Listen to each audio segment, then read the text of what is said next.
Colleen, you ready to rock and roll? Definitely. I'm so excited to see everyone. Welcome, All right. everyone.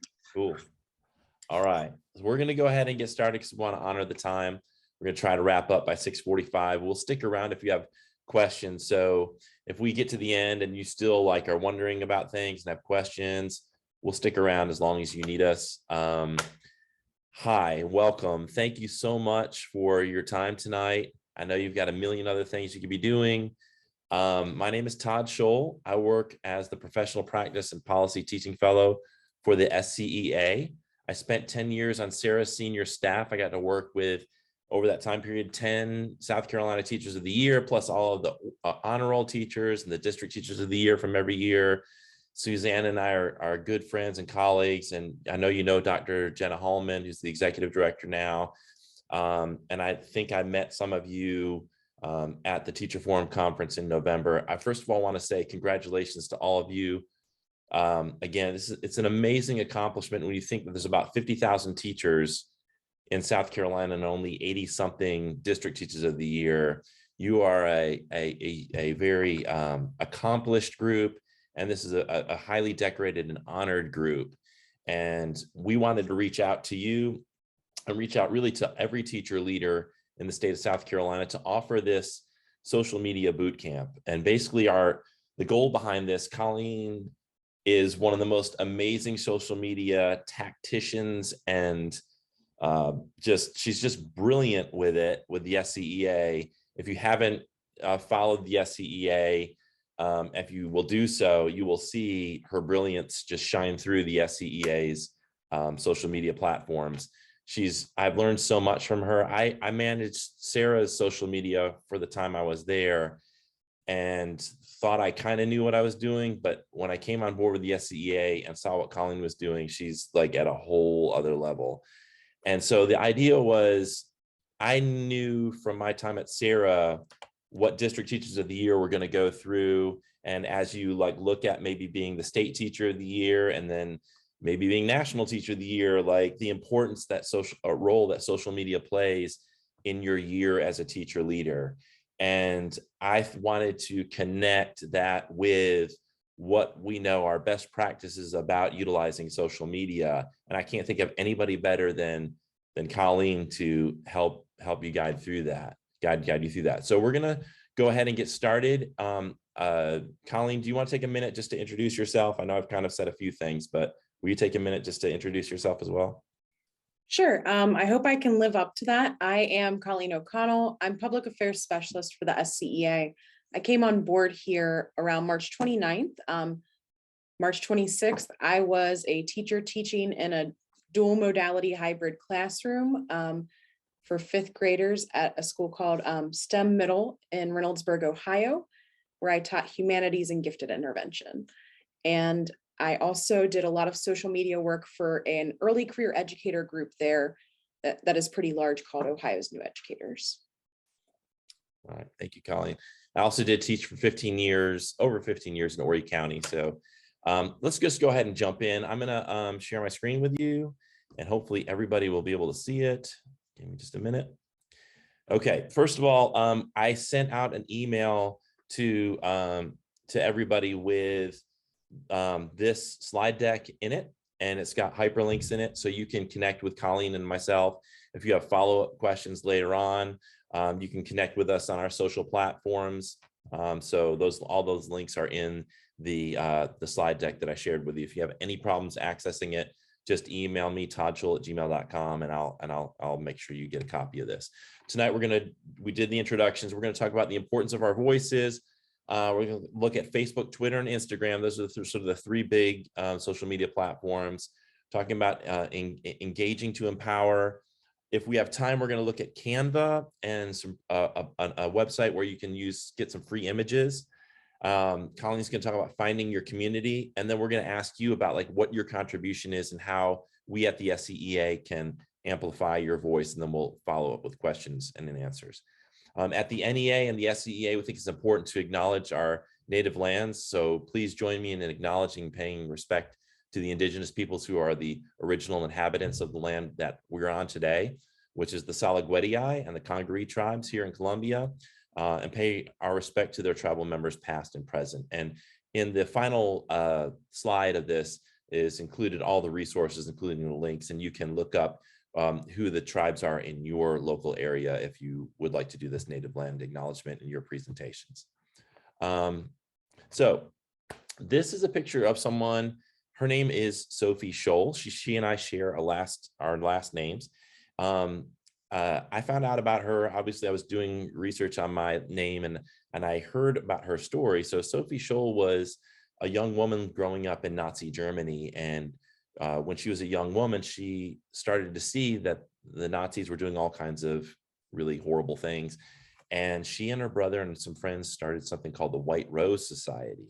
And what they did was they started to type up these pamphlets that were against the Nazis, against Hitler, and speaking out against the injustices they saw happening in their country. And so they would take these pamphlets, type them up, make a bunch of copies. They would mail them out anonymously, and they would also go to local universities.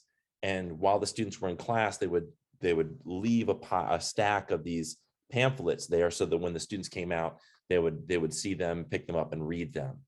And one day she was at the University of Munich, and she left a stack, and the custodian who was cleaning up the building saw her, and they took her into custody, tried her her and her brother and a friend for treason, and executed her. And before she died, she said this, and I want you to read this while I read it aloud. The real damage is done by those millions who want to survive, the honest men who just want to be left in peace, those who don't want their little lives disturbed by anything bigger than themselves, those with no signs and no causes, those who won't take measure of their own strength for fear of antagonizing their own weakness, those who don't like to make waves or enemies, those for whom freedom, honor, truth, and principles are only literature, those who live small, mate small, die small. It's the reductionist approach to life. If you keep it small, you'll keep it under control. If you don't make any noise, the boogeyman won't find you, but it's all an illusion because they die too. Those people who roll up their spirits into tiny little balls so as to be safe. Safe from what? Life is always on the edge of death. Narrow streets lead to the same places as wide avenues, and a little candle burns itself out just like a flaming torch does. I choose my own way to burn. So this is my daughter, and her name is also Sophie Scholl. And this is the two Sophie Scholls side by side. And I named my daughter specifically Sophie Scholl because I knew that one day she would get on the internet, she would Google her name. I wanted her to know why she was named Sophie Scholl. I wanted her to know that she was named after someone who was not afraid to use her voice to speak up against injustices that she saw around her, to have the courage and bravery to speak out even when it was difficult. And I used to share this story with my journalism students, and I share it with you today because we live in a country where we have a lot more freedom than Sophie Scholl had. We have access to communications tools that are way more powerful than Sophie had. And I think we need to have the courage to use them. And Colleen does such a wonderful job doing that. And the SCEA, I've been given like this permission to use my voice. And just as an example, today we went and spoke in front of a Senate subcommittee hearing. We, both Colleen and I did, to speak out against this new voucher bill, S935. Now, we're not here today to prescribe to you what you should speak out about or exactly what you should say. What we're here today to do is to encourage you to speak out, to use this time as a teacher leader, to have a platform, to speak out about the issues that are important to you, and to have that courage to be a leader, not just in your community, but online through social media. And so there are a lot of different ways to utilize social media, a lot of different platforms, and there's a lot of things you need to know to maximize the way you utilize those social media platforms. And so I'm going to turn it over to Colleen, who's going to take you through those sort of tactics. Hey, y'all. So Facebook is probably, for teacher social media, the most important platform to master when it comes to connecting with others and finding ways to engage. So I'm going to paste in the chat for everything that I talk about. Here are 3 examples that exemplify almost everything that I talk about. So Facebook, it's best for when you want to create posts that create conversation, where you can inform people about events and get people engaged in that way, and to make spaces to share things with each other.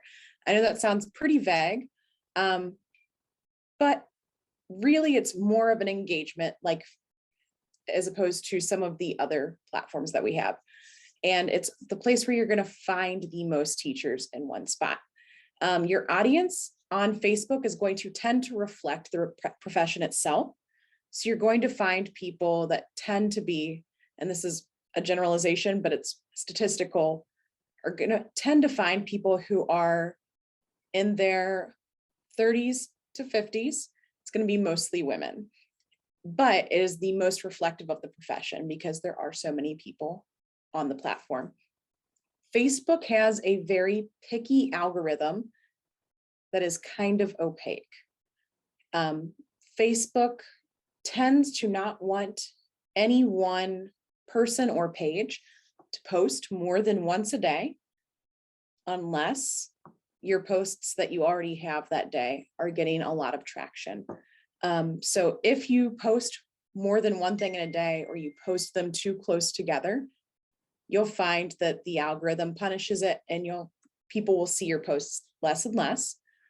What I suggest with Facebook is making sure that you are creating posts that are geared to engage, that you are putting posts up that are conversation starters that invite people to comment, and even tagging people so that they can come and comment as well. One thing you never want to do on Facebook, it used to be really big, you can no longer do it, is do not specifically ask people to share, tag, like. Facebook will punish that. With hashtags, they work on all of the platforms we're going to talk about. Facebook really only likes you to do one or two. And we'll talk in a little bit about how to decide which hashtags to use and what to do if you want to make your own. And so next we have, how does cross-posting affect algorithms? As long as, when it comes to, actually, I'll wait and answer that at the end if that's okay. So Twitter, it is best for an audience that wants as much news and hot topic conversation as possible. So a lot of the ed justice posts, so a lot of people that talk ed justice, equity, that sort of thing, very active on Twitter, in addition to education news. So the audience on Twitter trends a little bit younger and a little more male. And I hate using those cisgender terms with like that is kind of blanket, but they tend to be a little less woman heavy on Twitter. The algorithm on Twitter rewards more is more is more is more. Twitter does not mind you posting 20 times in 1 minute. One thing that is good to do on Twitter is to vary your content. So in between original posts that you might make, or sharing links originally from your own Twitter, retweeting, sharing, replying to other people, Twitter does reward variety. They reward tagging. So tagging people, whether it's by tagging them in a picture or adding a tag for somebody that's on Twitter in your tweet itself. And for hashtagging, I really wouldn't go more than 3, but Twitter can tolerate almost endless content. More is more on Twitter. Their algorithm's pretty straightforward. And one thing that I love that you can do now is the threading feature. So if you are creating a tweet for yourself and you're like, oh, I ran out of space and I need to add more to it, you've probably seen it before. But you can reply to yourself and it creates like a thread, and where people can start off at your top tweet. I'm going to paste in a few more people. And if you got the presentation emailed from Todd before this, these people are in the notes of the presentation. But we have these 3 people here tend to exemplify a good educator Twitter who are saying something important. And some of them are teachers of the year. You'll notice I've used a lot of them in these posts. Some of them are just regular, everyday educators that maybe haven't been recognized, I'll say yet. But they really have taken it upon themselves to use the platform to help make change in their profession. That Anthony Coy Gonzalez, the second one there, he is an Ohio Teacher of the Year, and he does a great job of utilizing Twitter as a platform to help elevate students who have disability, as well as helping to ask for change within the profession and society. And then we'll go to Instagram next. So Instagram tends to be less heavy on word content, obviously, because it's very photo focused and very image focused. It's a great place to share resources and tips, and also things that are a little more lighthearted. It has a lot of really great features if you ever use the stories for creating interaction. One of the really good ones is the question option on stories. So asking for recommendations on things like books that you might want to use with students, strategies people may have tried, and even sometimes just asking people to relate on things that everybody experiences within education. Some of our most engaging posts we've had were when it came to the beginning of the school year, asking people how they dealt with the Sunday scaries, because it's something that we all have. And then sometimes it can be something a little more like, what would you do if you had protected planning time, that sort of thing. And people really engaged with that one, telling us like, oh, well, I would be able to reach out to all my parents, things that you already know, but it creates a lot of engagement and you can share it back out with your audience. And it makes it far, far more engaging. The audience here is really going to be closer to your Facebook audience, although it trends just a little bit younger. However, with education, it is kind of it's who you bring into it. And now that you can cross post between between Instagram and Facebook, we're finding that we're able to pull a lot more of Facebook audience into Instagram who didn't previously have or engage with an Instagram. The Instagram algorithm is pretty interesting. They, like Twitter, tolerate endless content, especially in your stories. You could have an endless amount of stories and it gets rewarded over and over and over again, especially because it's harder for people to bypass stories. So almost always they will have some level of engagement, even if it's just viewing. When it comes to those regular posts, there isn't a hard and fast rule for Instagram really yet. I would recommend no more than 2 or 3 per day and spacing them out. But it's really up to you how you make that content engaging. One thing I really recommend with Instagram, it is not a great place to share things that are going to be news or word heavy, or where you need to share a specific link, because links in Instagram aren't clickable, and nothing is more frustrating when you see an image that has like a long link printed and you're like, well, I can't click that. And I'm not going to go like between and try to type it. You can put one link into your Instagram, and there's a few different ways to do it. One really easy option is Linktree, and I'm going to link to Linktree here in the chat. It's free. It creates it so that you can put a lot of links in one place. And so a lot of times people will say like link in bio, and then you're able to go to the link tree and find whichever link they're talking about, whether it's a resource, a news item. In the case for the SCEA, it's programs we offer, calls to action, that sort of thing. The algorithm for Instagram also tolerates almost endless hashtags. It's the only platform where you can put probably 1,000 hashtags and it actually rewards it. I would always start off with your 2 or 3 at the most big ones, and then you can space down into the post and then put those extra ones that'll help it get more traction for when people are doing the endless scrolling. And I will put in some really good teacher Instagrams as well. And these are, You'll notice that two of them, the first one, Cameo Kendrick, she is an aspiring educator chairperson for the National Education Association. And the one teaching the next, that's Rachel Emmerman. She is also a previous aspiring educator chairperson. And that Ohio's New Educators, that one is an example of if you wanted to make a page that's not necessarily your personality.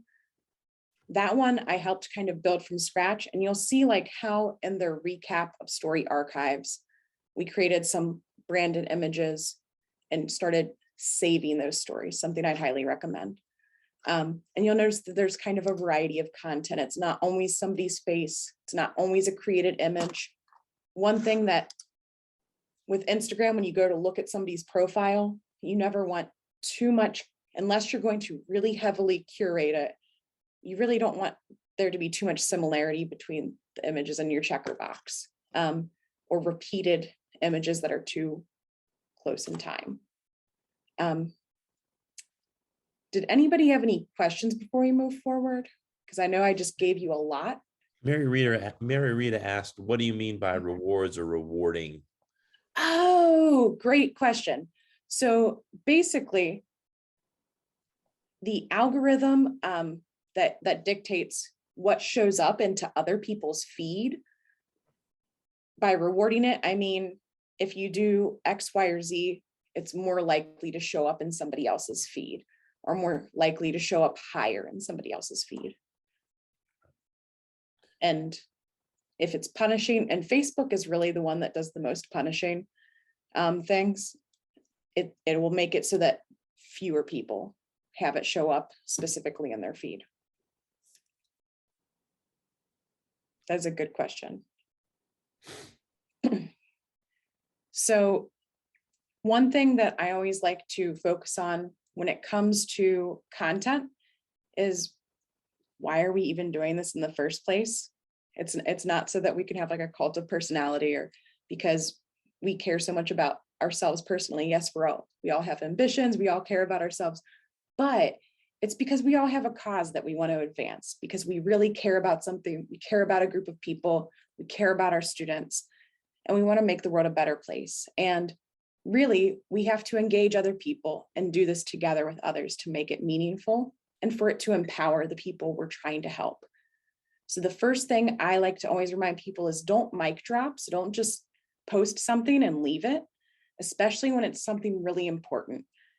Try to come back to it, make it conversational, tag other people in it, maybe go back to it and put a first comment tagging other people, asking what they think. Make sure that if somebody comments on it, you engage with them. One of the things that we've noticed a lot of times with the SCEA, we have calls to action. We want people to fill out petitions, contact legislators, or share how they're doing that year.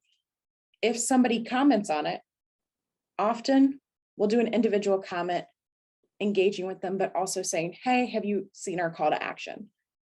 And really, because when people are going through Facebook or any social media, most of the time people don't stop and read every single comment.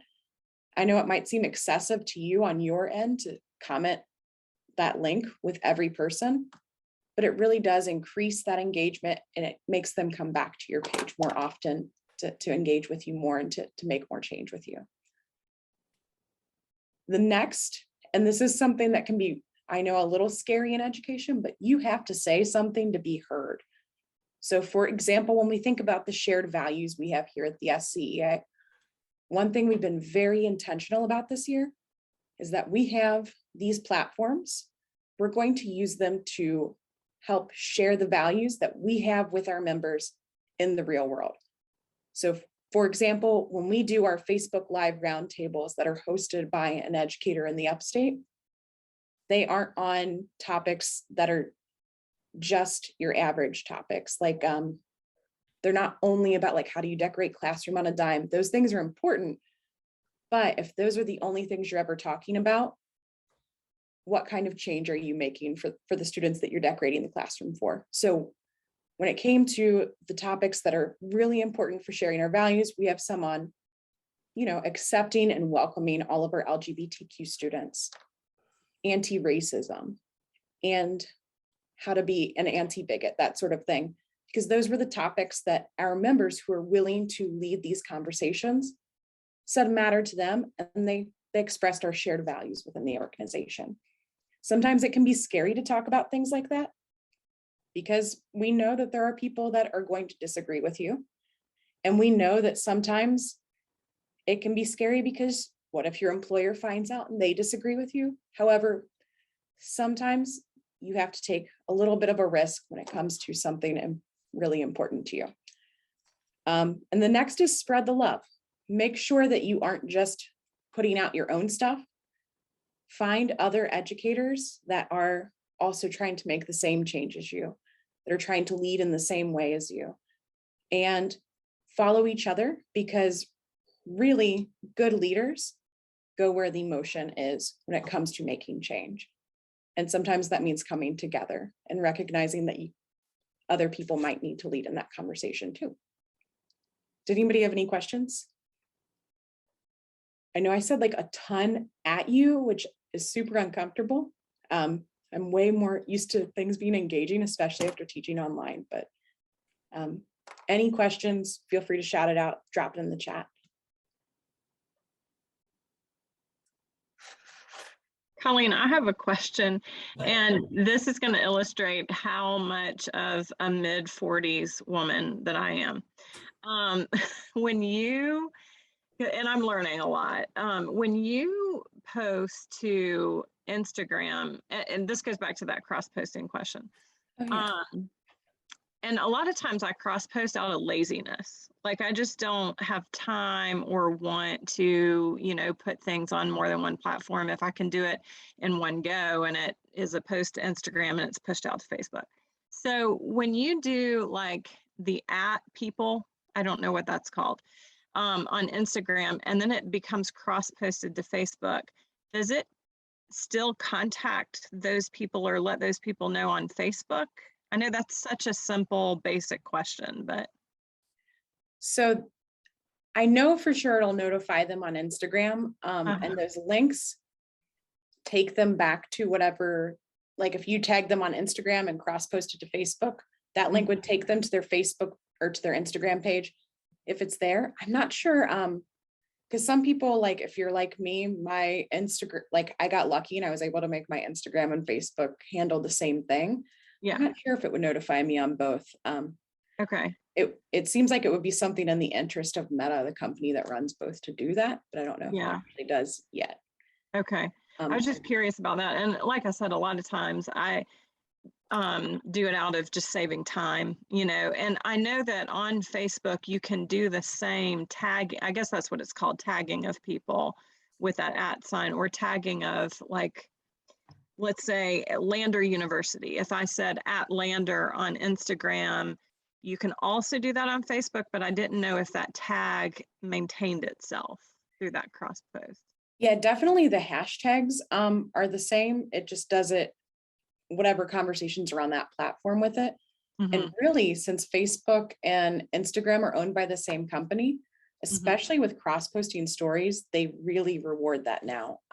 Okay.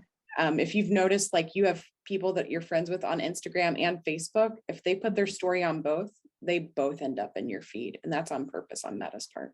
Okay. Usually I ask my 18-year-old a lot of these questions. So thanks. Yeah. And I saw Zachary has a question, estimated ratio on personal to advocacy posts. So, and should you have a personal lives or separate accounts? I, at one point, tried to do the separate accounts, and I kind of just gave up on it. And I decided that one of the reasons that I loved education so much is that I got to be fully who I was as a person, which I know sounds funky when we think about, we really have to fight to be fully who we are as people when we're educators. But I felt like it was a profession where I came into it authentically, and I wanted to be able to fully live authentically. So I made my personal and my professional the exact same, but it took me a while to reach that conclusion, especially being a queer educator. It was a difficult decision for me to reach, but it made life a little easier. And I think it made the posts more authentic. And I I think, you know, you feel like posting something from your personal life, you want to share cute pictures from Christmas, do it. Like there's not like a hard and fast ratio. It's kind of like when you're feeling it. Just don't shy away from saying important things when you feel like saying them, as long as you do it with, you know, with some caution. Don't like name drop your district or any specific school district and say that they're doing a terrible job, but it's okay to also call out bad systems in general. I would just recommend, like, don't tag your district. You may And then, also want to contact someone at the district office to see what if there's any policies in place in your, you know, in your handbook.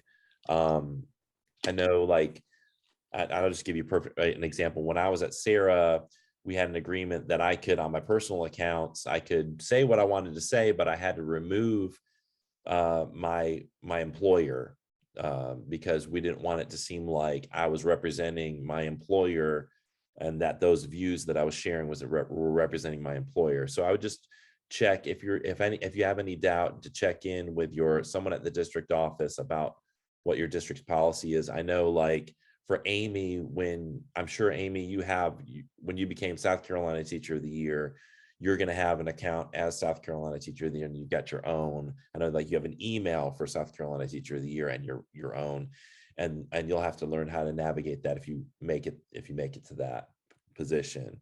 But I would just check to be sure. that's a great point. And also I will say that I had the benefit of having a very progressive employer. Prior to me starting with the district that I was in, they had a lot of issues with a really strict district. And after teachers organized and elected an entirely new school board, one of the priorities they had was hiring a progressive superintendent. And because of that, we had a lot of leeway that I think a lot of people don't necessarily have. And even then, like on Facebook, I didn't list my employer just because I didn't want my students' parents to friend me, which is a very much a gray area I would not cross into, which I know is easier said than done. And when does a comment discussion thread turn into a useless fight? Do we continue on responding, or, you know, I am always in favor of, you don't have to show up to every fight you're invited to. Use your energy on the things that really matter and where you can make a difference. One of my favorite things on Facebook is you can go up to a post where the 3 dots are and tell it to turn off notifications for it. And if somebody is causing you endless frustration, block them. You don't owe them your time, your energy, and it's not going to help you make the world a better place. So don't waste it on people that are just trying to tire you out so you can't make change. Absolutely. Thank you, Colleen. Yeah, I agree with that. I think if you feel like, I used to spend a lot of time fighting what I thought was the good fight on Facebook. And I can tell you that 99% of the time it did not result in any mind change. And a lot of times it just entrenches people in the positions that they already have. I think just being positive, you know, telling people you love and respect them. I always just try to show people respect, even if I disagree with them, but I don't back down either. So you just have to determine when it becomes a waste of time. And then obviously there's also people that are just trolling out there that just want to cause controversy and want to just kind of take a crap on everything you're posting. And I don't think it's worth the time to engage in that. You're better off using time to go and just create another post, or to write a blog, or to reach out to people that you know are going to actually listen to what you're saying and not just automatically reject it. Real quickly, I did want to share a couple of things. When you create posts, obviously, in Facebook and Twitter, you've got some text, and you have some text in Instagram. Be thinking, I created a blog. So what I do is if I have a longer piece, I'll create a blog and then I'll link that in a Facebook or a Twitter post. You can't really link it in an Instagram. So you got to think about how can I communicate that, maybe through a meme or an image. There's a really cool program, if you're not familiar with it, called Canva. And we use this at the SCEA to create a lot of our posts. You can sort of see how it's set up. I just wanted to mention that. I don't going to go take too deep a dive into it, but I did want to sort of show you that it's a fairly simple program to use. Just sign up for an account, and then you can create. They have hopefully y'all can still see my screen. I think you can. They have these templates, and you say you're doing a Facebook post, you can go to under templates and click Facebook post, and then find a template that you like, and create a graphic that'll look really professional. So you don't have to start from scratch using a program like Photoshop if you're not familiar with how to create a graphic from scratch. You can use something like Canva. The other thing I wanted to show you was this is linked in the resources page. This is some images. It's called Edu Images by All for Ed. And these are images you can download and use, and they are a free library of photos.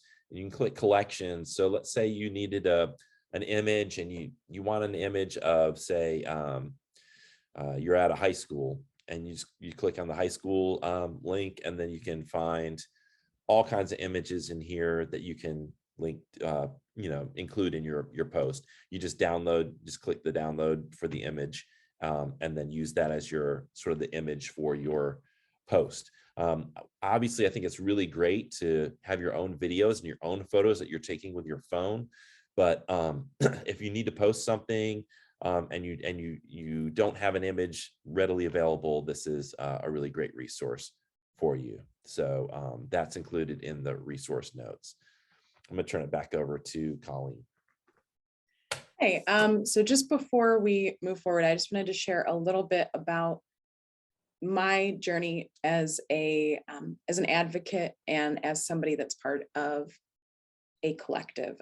So there's a phrase that's there's a saying: to go fast, go alone, and to go far, go together. So I put up here my first day of teaching. Education was a second career for me. I went and got my master's degree. I wanted to be fully focused on, I just want to be an excellent educator. I only want to focus on my students. And I had been a pretty strong activist prior to going into education, but I was pretty firm that I was like, I don't want to focus on making friends. I want to do amazing things. And so I came in, you can see that naive face there, me pretending to be a little fifth grader for first day of fifth grade, like kids do. As my first year went on, things were going pretty okay in my classroom, but I started to find that I was feeling a bit alone. And that's because angelic troublemakers and dedicated change makers need each other. And what finally hit me was when state testing happened in my first year of teaching. That's when it kind of hit me like a brick wall that you cannot do this alone, because all that autonomy and control and everything I thought I could do on my own, I realized that was an illusion, because I could no longer tell my students, oh, you have full flexible seating. I could no longer speak to them from the heart. I had to read from a script. And that's when I realized, oh, I need to get with other educators and organize and build relationships to help make some change. And that's when I really got involved with my association, the Reynoldsburg Education Association, and a group of educators called Ohio's New Educators to begin advocating on reducing overtesting. And if we go to the next slide, you can see when you go together, you really do go far. So I found my community, and it was originally because I wanted to work on overtesting, but then we found so many other things in common. So by joining with another group of people, I found people that on my hardest days, like my second year of teaching, my first year wasn't really that difficult. You hear a lot of horror stories for first year of teaching, but my second year, it was one of those years where you question, am I a good teacher? Am I doing these children service by being in the profession? Because it was that difficult of a year. And when I had this group of people to lean on, that is what made it so that I could get through that difficult year, so that I knew that if there were things that I needed help with or to improve on, I had a group of people to help me do it. Or that sometimes there are things you just can't control as an educator, and that didn't mean that I was a bad educator. It also meant that I found new issues that I wasn't aware of to advocate on. people to help me advocate on things that I was passionate about. That left picture, you can see that's a group of people where we went and did a press conference at the Ohio State House because they were not allowing a fair school funding bill to advance. So we went to the Ohio State House as a big group and held a press conference with somebody dressed as a Grinch and gave coal to a legislator, which I know sounds like a little silly, but that was something we were able to do together. And in the top right, that is, and I know it's after today, fun to hear that voucher testimony. This was in Ohio, very similar to the bill we actually talked about today. We were able to turn out over 60 people, all dressed in red, ready to go and ready to advocate. And we kept that going for a full week as a group because we all organized within our own communities. And it kept testimony going to like 2 a.m. most nights. And that's because we had found each other and we worked together. And that bottom right one, you see 4 different educators there. We were there for a rally that filled up like downtown Columbus, Ohio. And it was for a local association that none of us belonged to, but we all showed up and turned out because we had people from our community there together. So my challenge to you today is, if you haven't already found it, what's your community to make change? Who's in it? And how will you find them? And more importantly, how will you build relationships with them? Because those relationships are the foundation of the action you will take together. If you don't have that community yet, or you want help finding them, please reach out to us here at the SCEA. We would love to build a relationship with you and to help make the change that you and your students deserve. Thank you, Colleen. And with that, I want to invite all of you as we wrap up. If you are not currently members of the SCEA, we'd love to have you as a member of our association. You can go to jointhescea.org. If you have any questions, Colleen and I, like if you have individual questions about membership, Colleen and I will stay around and answer those for you. Again, in the slide deck, all of our contact information and our social platforms are there as well. And I wanted to mention that we've brought in former district teachers of the year and a current one. So Cassie Moore is from the Oconee County Teacher of the Year this year. Some of you probably know her, and she's a member of the SCEA. She's going to be she just joined in November, and she's going to be doing some literacy and social justice videos that we're going to put out through our social channels. So we're going to amplify her voice. Pete Stone is from Chester, who is a former district teacher of the year from Chester. And you may have seen some of the videos he's done for us. And Rick Whitmore, who has also been a district teacher of the year in South Carolina, is leading our roundtables. So we are very interested in teacher leaders being members and being active members, and we will give you platforms to amplify your voice, and we'll support you along the way, whether that's a blog or videos or podcasts. And for those of you who are maybe interested in starting a podcast, I can do a separate session and walk you through that. But we are running out of time, and I definitely want to honor that. So what we will do is Colleen and I will stick around if you have any questions, and we'll stay here for every question that's left. If you need to go, we understand that, but we would love to have you as a member. And also these resources, you'll find those in the slide deck that was shared to your email as well for some of the things that we talked about tonight. But we will stick around and answer your questions, and I'm going to stop sharing so we can see your faces.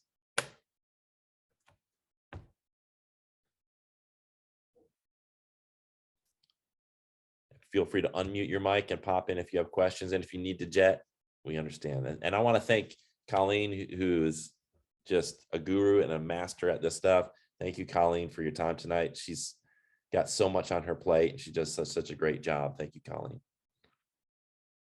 And thanks to Suzanne as well, and Dr. Hallman for allowing us this opportunity.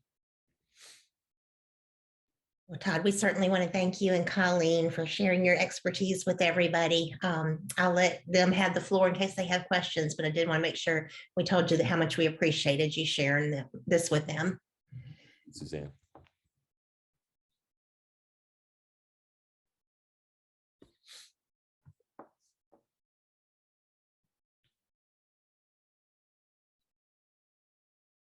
All right. Anybody have questions? Pop in.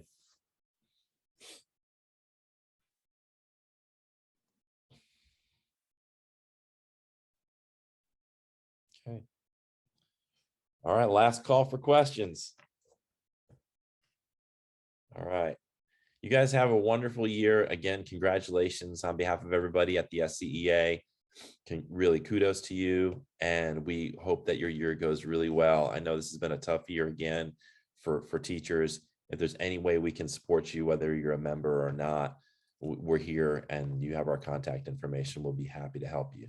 So thank you guys. Have a great night. Again, Colleen, thanks so much. Everybody at Sarah, Amy, you guys have a wonderful night. Thanks so much.